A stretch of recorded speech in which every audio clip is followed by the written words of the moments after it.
القرآن خلق الإنسان علمه البيان الشمس والقمر بحسبان والنجم والشجر يسجدان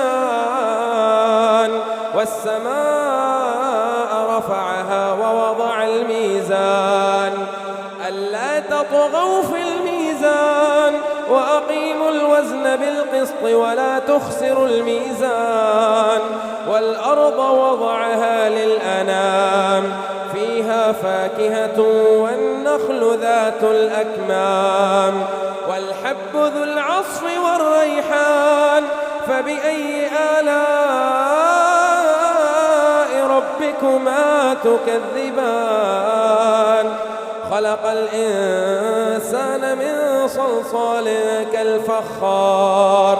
وخلق الجان من مارج من نار فبأي آلاء ربكما تكذبان رب المشرقين ورب المغربين فبأي آلاء ربكما تكذبان مرج البحرين يلتقيان بينهما برزخ لا يبغيان